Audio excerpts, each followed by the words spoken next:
Lo primero que quiero decir es de quitar una cierta visión que se tiene del Ministerio Fiscal por parte de la gente que no está directamente implicada en el Ministerio Fiscal. Y cuando hablo de gente que no está implicada, no solamente hablo de los ciudadanos en general, sino hablo incluso de los propios letrados. Porque normalmente tenemos una visión del Ministerio Fiscal muy orientada a lo que es el tema penal. Cuando hablamos de mecanismos de control, o yo quizás más que medidas de control de la situación de las personas mayores, hablaría de medidas de protección, ¿no?, de la situación de las personas mayores, siempre pensamos en fiscales que tratan de combatir los delitos, el maltrato, el expolio patrimonial, etcétera, etcétera, que se puede hacer a las personas mayores. Y se piensa siempre en el campo penal, cuando en realidad en el Ministerio Fiscal español los que nos movemos en el campo de la protección de las personas mayores no nos movemos en el campo penal, nos movemos en el campo civil. El campo penal que era para los ataques más groseros, más terribles y casi podemos decir que se ven a simple vista. Pero lo que importa no son esos ataques, importan los ataques civilinos del que todos somos partícipes muchas veces sin darnos cuenta. Y lo vamos a ver a lo largo de la exposición, que espero que sea clara. Bien, pues el Ministerio Fiscal desde la Edad Media, se dedica también a otra cosa. Ya en la Edad Media a un rey se le ocurrió que, como entonces existía lo que se llamaba la justicia privada, el que tenía dinero pagaba a un paladín para que fuera a luchar por él y salvar su honor, ¿no? Eso lo podemos ver mucho en las películas del medievo, pues se dio cuenta de que había personas que no tenían posibilidad de contratar un paladín y que, por lo tanto, no podían defender su situación. Y creó, en aquel momento, como él no podía ser rey y ser juez y parte al mismo tiempo, creó un cuerpo que lo llamó los personeros de la corona, que se dedicaban a dos labores fundamentales que todavía hoy las tenemos ahí. Por un lado, a la defensa de los intereses económicos de la corona y, por otro lado, a la defensa de las viudas, huérfanos y menesterosos. Es decir, se dedicaban a la protección de los excluidos de la sociedad, de los que en aquel momento eran los más vulnerables. Bueno, pues el Ministerio Fiscal actual conserva la segunda parte, porque la primera parte se la llevaron a finales del siglo XIX nuestros compañeros de la abogacía del Estado, que defienden los intereses económicos de la corona. Luego, el Ministerio Fiscal está perfectamente integrado en lo que es la protección de los sectores vulnerables y, cómo no, de las personas adultos mayores, pero claro, cada vez nos queda menos trabajo, porque si ya solamente podemos contar a partir de los 80 o de los 100, pues cada vez nos va a quedar menos trabajo. Sabemos que la realidad no es esa y que por mucho que nos guste mucho seguir siendo jóvenes, ya tenemos unos añitos, algunos de los que estamos aquí. Bien, esa es la primera idea que quiero tener claro. El Ministerio Fiscal defiende, y es más, casi un tercio de la labor que realiza el Ministerio Fiscal va dirigida a lo que se llama la protección, los fiscales del 3.7 del Estatuto, que se dedica a la protección de menores, extranjeros, personas mayores y personas con discapacidad, que en muchos casos se incluyen también dentro de las personas mayores. Eso es lo primero que quiero decir. Lo segundo, que como consecuencia de eso hay toda una red a nivel nacional de fiscales en todas las provincias que se dedican al tema de mayores.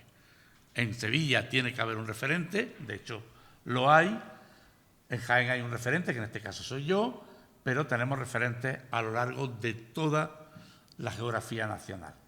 Y si, y con esto termino un poco esta primera parte, alguno de vosotros, alguno de ustedes quieren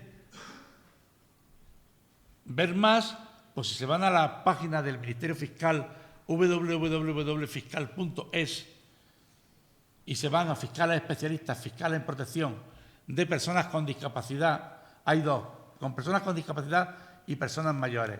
Pero personas mayores es una especie de engañifa, ya lo explicaré luego. Personas con discapacidad verán toda la estructura que hay sobre el tema. ¿Por qué digo que personas mayores es una engañifa? Porque se creó una red de fiscales que no existía. La política de unas elecciones provocó que se creara un fiscal de mayores, que no existe, y que se estableciera una red que son los mismos que llevan los fiscales de personas con discapacidad. No es lo mismo. Es cierto que las personas mayores tienen mucha discapacidad, pero no es lo mismo. Esa es la primera idea que quiero trasladaros. La segunda idea es una idea básica, pero que no la tenemos tan claro. Decía San Juan que cuando tú seas joven, tú te vestirás e irás a donde quieras ir. Cuando sean mayores, otros te vestirán y te llevarán a donde no quieres ir.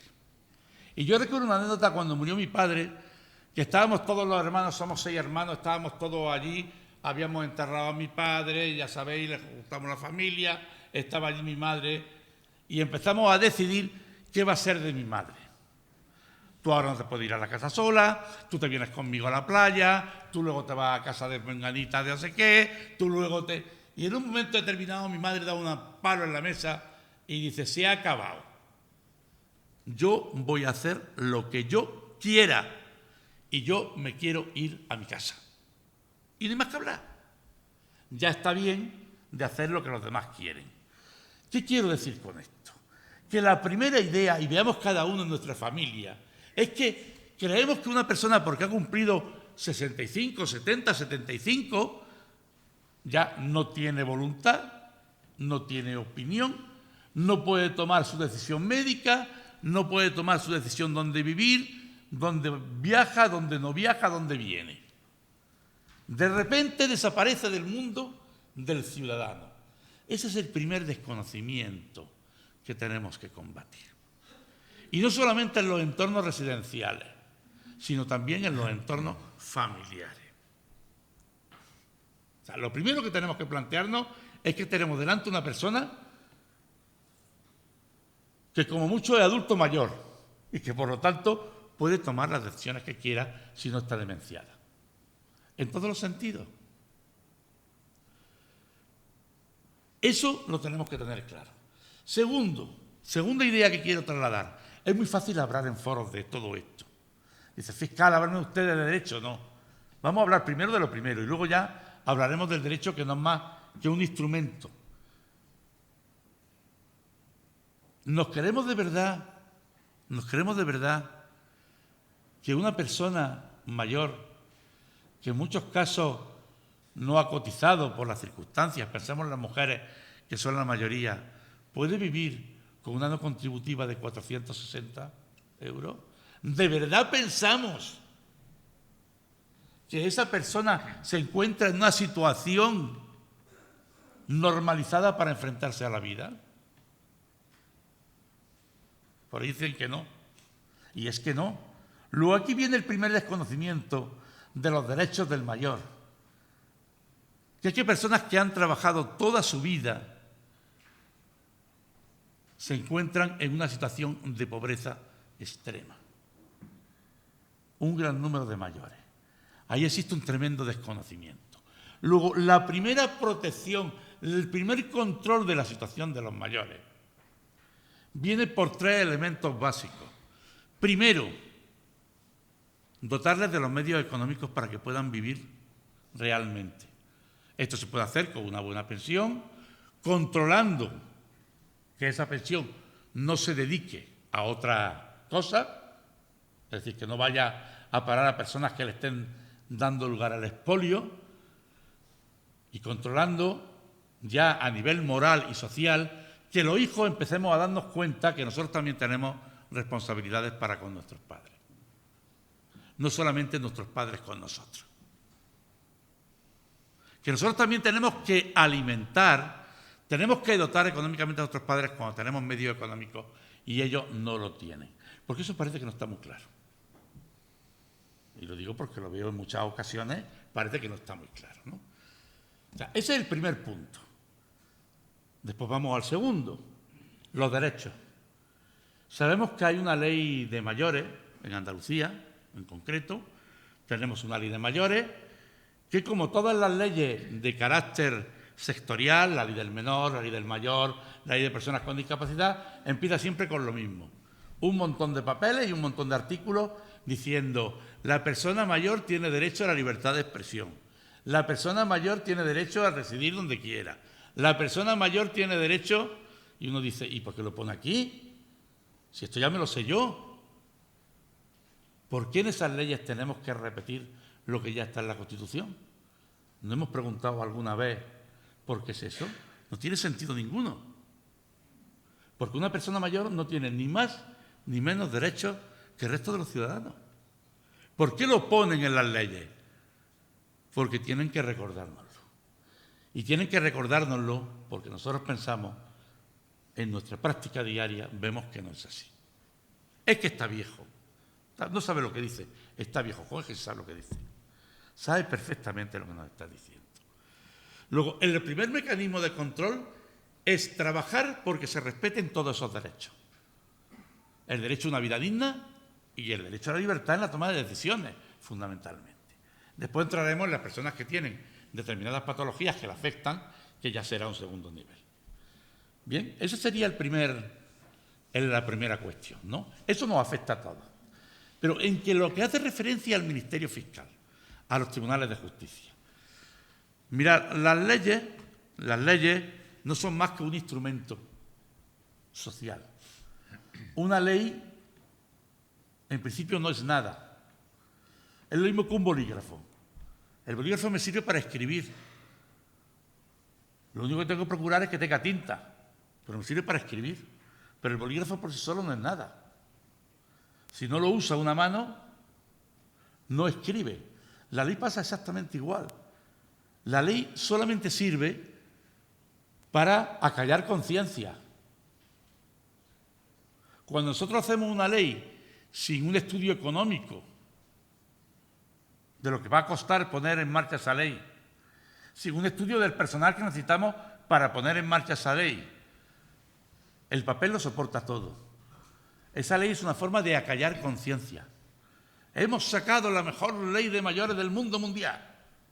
Bueno, ¿y cuánto se van a gastar ustedes en poner las oficinas de atención al mayor, las oficinas de asistencia, los mecanismos de dependencia? Ah, no, eso no nos lo hemos planteado, no, eso no tiene importancia. Esto va a coste cero. ¿A coste qué? Me está contando usted.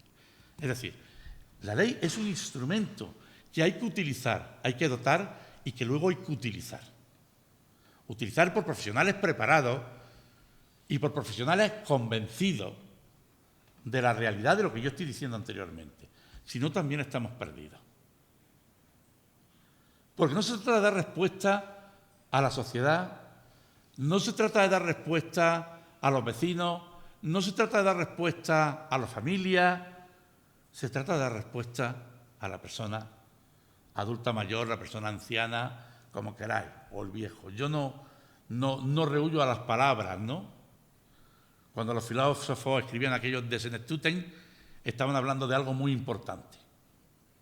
Y entonces, para mí, sigue teniendo un carácter positivo el tema de la edad. Una vez que tenemos todo esto, vamos a empezar a trabajar.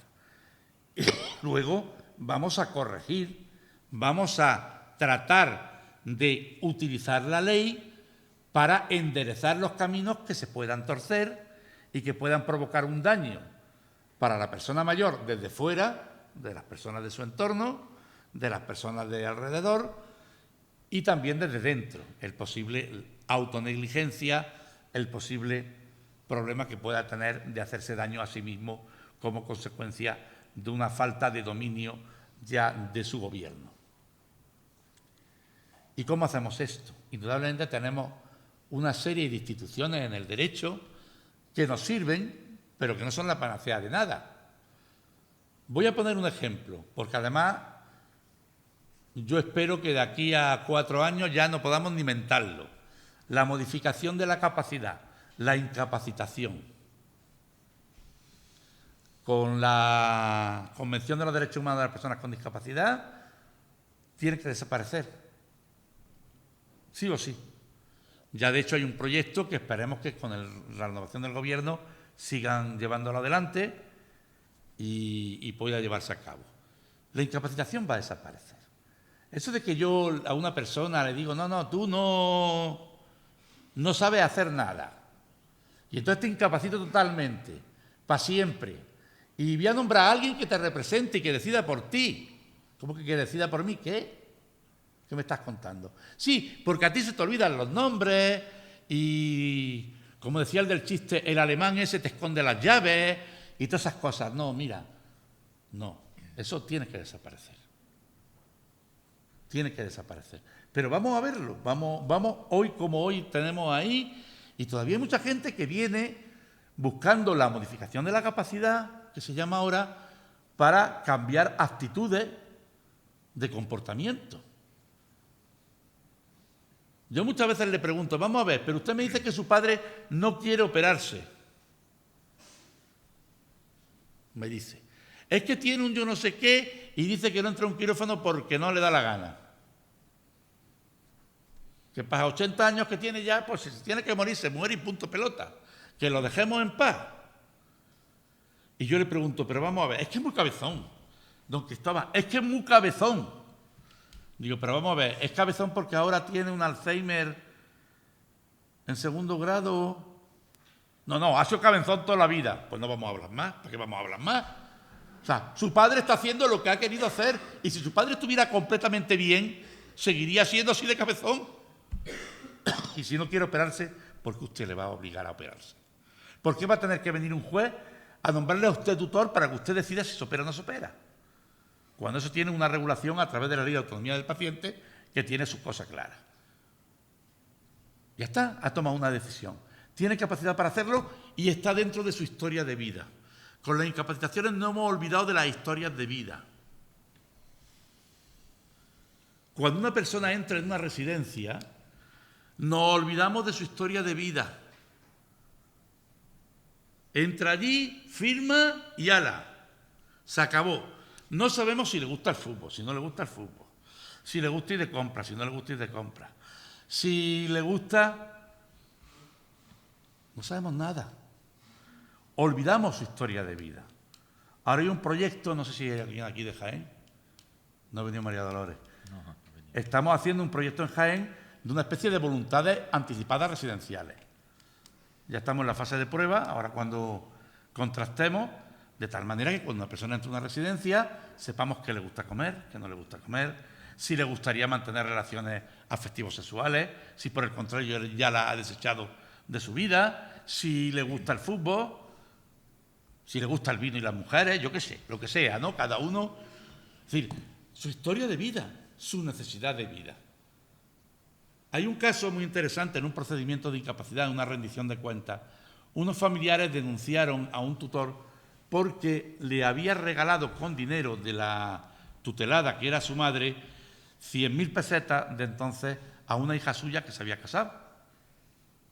Le había dicho, toma, que la abuela te regala 100.000 pesetas. Y decían que como vamos a ver. O sea, él le regala a su hija 100.000 pesetas. Bien.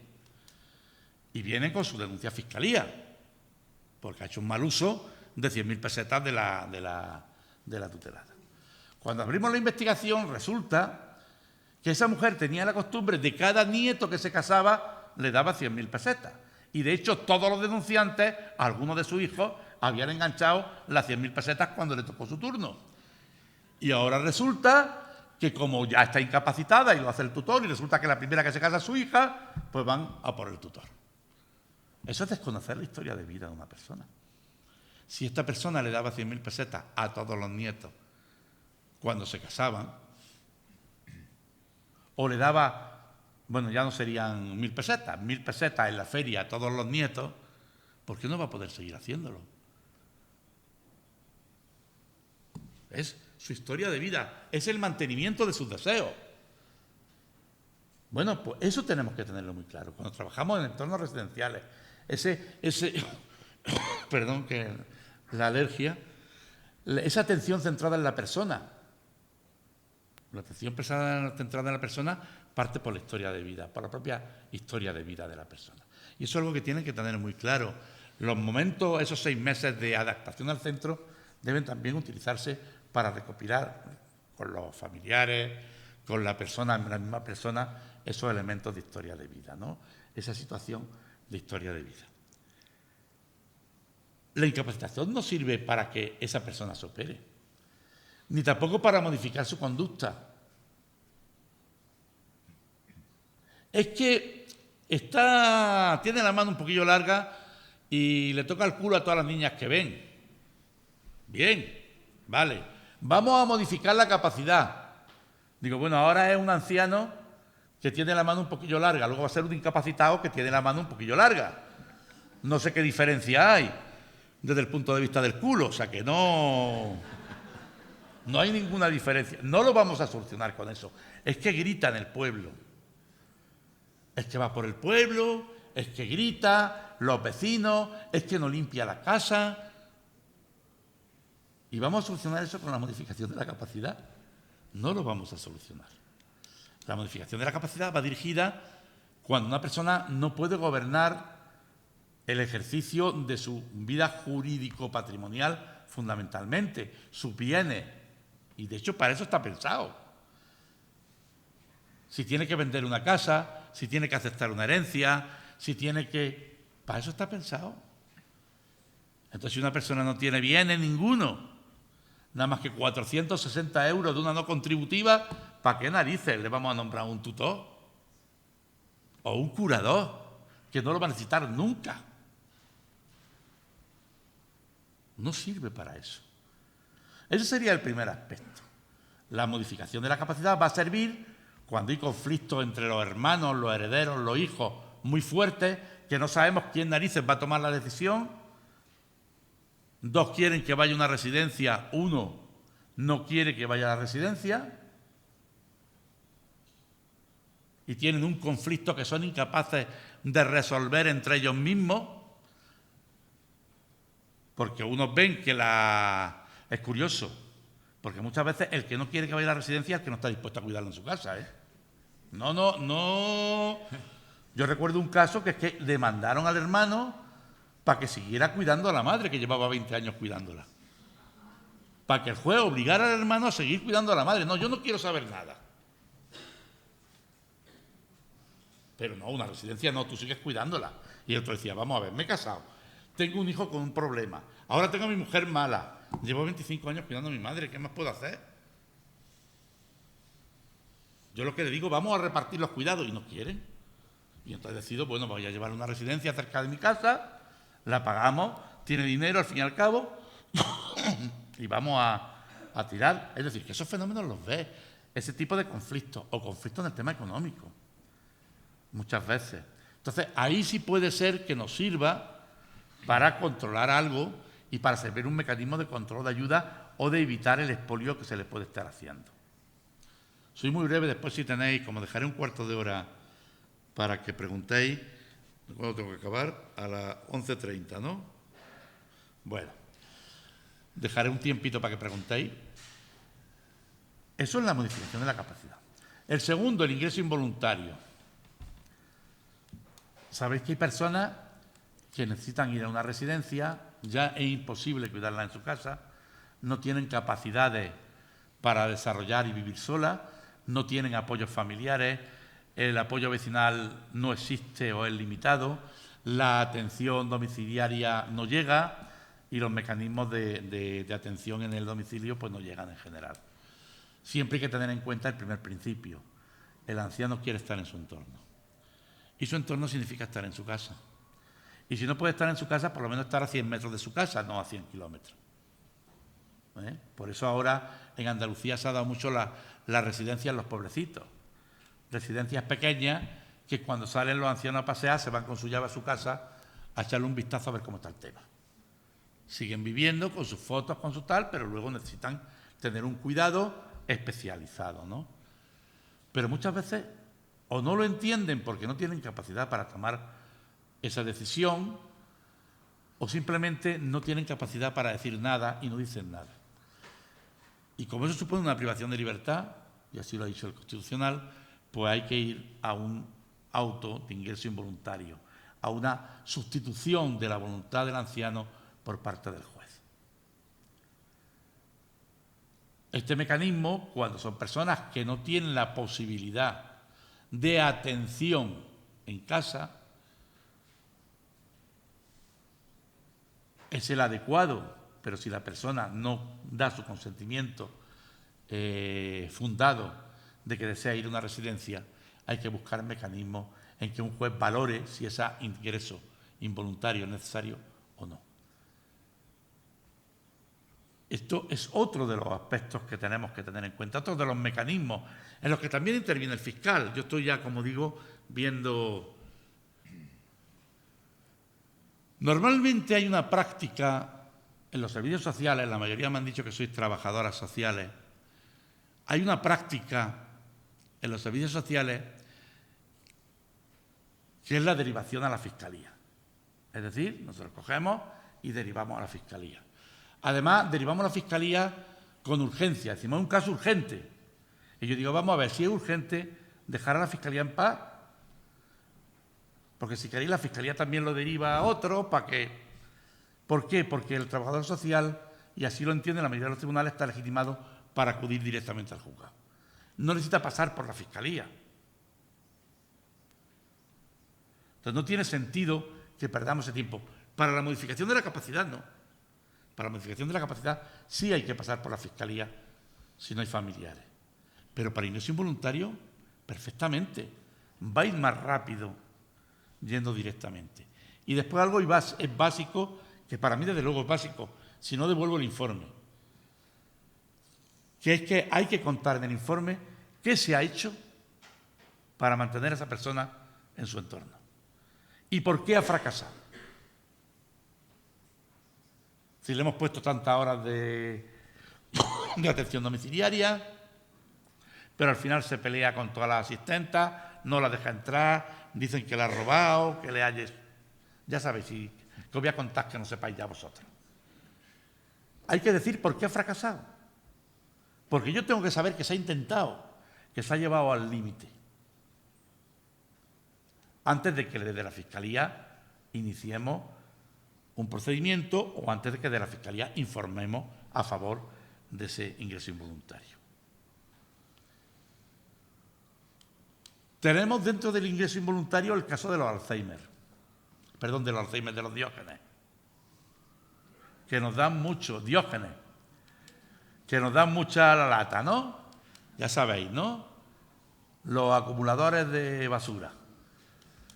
Bien, pues está demostrado, los estudios lo dicen muy claro, el 50% de los Diógenes son enfermos que tienen una patología que le impide el autogobierno. Podemos reconducirlo, son lo más fácil de trabajar con ellos, porque podemos reconducirlo en ingreso involuntario. Pero el otro 50% son hábitos de vida, y los hábitos de vida no se modifican, ni deben modificarse con este tipo de mecanismos. Forman parte de la libertad de la persona. Y además me acuso, como dice el otro, de Diógenes de libros. Dice, si ya no se leen los libros, si ya uno tiene que lleva una tablet, digo, no, pero yo quiero tener libros y quiero tener que poner cada 3 meses otra estantería nueva porque ya no sé dónde ponerlo. ¿Me explico? Es decir, me gusta tener libros, cogerlos, olerlos, entrar dentro de mi forma de ser. Yo recuerdo un caso de Alzheimer de Diógenes, que se le cayó el suelo de la casa precisamente por la acumulación de libros. Es decir, que no es ninguna tontería, que los libros pesan. Bien, por lo que quiero deciros, bueno, pues estos 50% no se puede actuar con estos mecanismos. Hay mecanismos administrativos en los ayuntamientos para actuar. Lo que pasa es que los ayuntamientos son muy poco hábiles en el tema. Prefieren echarle el problema a otro. Hay un mecanismo administrativo de sancionar a esa persona, de obligarla a limpiar la casa, y si no, lo que yo llamo desembarco. Entráis y limpiáis. Y dentro de 6 meses está igual. Bueno, pues dentro de 6 meses entramos otra vez. Las veces que hagan falta. Porque todo eso está regulado para el tema del hecho. Bien, estos son los mecanismos fundamentales civiles. Después tenemos mucho las autorizaciones en venta, la petición porque forman también de protección, de esa protección, porque los abuelos puedan pedir un régimen de visitas para ver a sus nietos cuando su hijo o su nuera o yerno se lo impiden. Es decir, todo este tipo de cosas están en el campo civil y están ahí para llevar adelante esa protección, porque al fin y al cabo lo que más nos importa es lo cercano, ¿eh? Aunque queramos que estamos en una sociedad completamente entregada al oro y al metal, en realidad hay cosas mucho más importantes. Y según uno va cumpliendo años se va dando cuenta de que hay cosas mucho más importantes que todo eso. Bien, otro mecanismo de protección en el que interviene el Ministerio Fiscal es precisamente en el control de la residencia. Cuando yo tenía niñas pequeñas, como todas las parejas nos planteábamos si contratar a una chica que cuidara a la niña en la casa o si la llevábamos a una guardería. Me acuerdo que en aquel momento me dijo mi madre, yo creo que debí llevarlo a una guardería. Dice, porque lo que pasa en una casa cuando cierran la puerta no lo sabe nadie. En cambio, en una guardería tienes ahí un conjunto de profesionales que sería muy raro que todas fueran malas. Es decir, siempre va a haber un mecanismo máximo de control informal. ¿Con esto qué quiero decir? Que el maltrato en el hogar puede ser, y de hecho llegan más casos, que maltrato en residencia. Pero entrar en un hogar si no hay una denuncia previa es muy complicado y muy complejo. Lo que sí hacemos los fiscales es el control de la atención residencial. Tenemos nuestras pautas de visita, visitamos, hacemos nuestras intervenciones. Cuando hay problemas hemos intervenido en temas de alimentación, en temas de desconocimiento de derechos, en temas de asesoramiento. Por ejemplo, y por ser muy rápido, el tema de la prohibición de visitas por parte de algunos de los hijos con respecto a los otros. Eso es algo que ya tenemos completamente pautado y claro, no hay dudas. Si alguien todavía lo tiene, que lo pregunte luego. El tema del elemento de la alimentación, esa imposición de alimentación, ¿no? Si yo quiero comerme mi chorizo de Carchelejo, ¿qué problema me da usted? Si, como decía un amigo mío, si ya no me queda nada más que eso, si ya lo único que puedo hacer es comer, pues, déjeme usted comer, que disfrute yo un poco, que ya está bien de sufrir, ¿no? Es decir, ese tipo de cosas están ya pautados y hechos, y un poco lo que queremos hacer con ese proyecto de voluntades anticipadas residenciales. Pero es que existen, en la página esa que le he dicho de fiscal.es, también le pueden encontrar en la página de la Diputación Provincial de Jaén, está un documento que se llama Guía Práctica de la Incapacitación, del procedimiento de incapacitación y otras materias, en el que en un sistema de catecismo, bueno, que somos jóvenes. Cuando yo era mayor, cuando yo era jovencito, nos hacía aquello, ¿qué quiere decir cristiano? Y decíamos aquello de cristiano quiere decir discípulo de Cristo, ¿no? ¿Quién es cristiano? Bueno, pues preguntas-respuestas de los problemas que se van creando. O cómo actuar cuando una persona fallece y no tiene parientes para que lleven adelante el entierro y no tenemos seguro, pues sabéis que hay un consejo de buenas prácticas de la gestión de seguro. Todo eso son mecanismos que también hemos ido interviniendo porque también está el elemento de la difusión. Es decir, difundir cosas para que la gente se sienta segura en el campo de la residencia.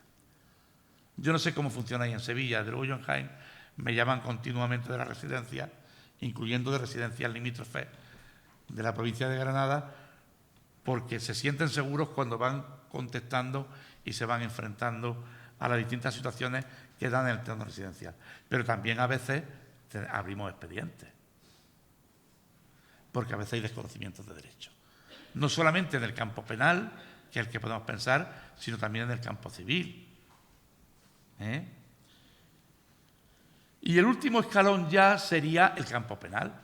Indudablemente la Fiscalía interviene como tal en todos aquellos casos en que hay cualquier tipo de agresión a la persona anciana, bien dentro de lo que se llama la violencia doméstica, que todos sabéis lo que hay, lo que es bien en el campo de la violencia general.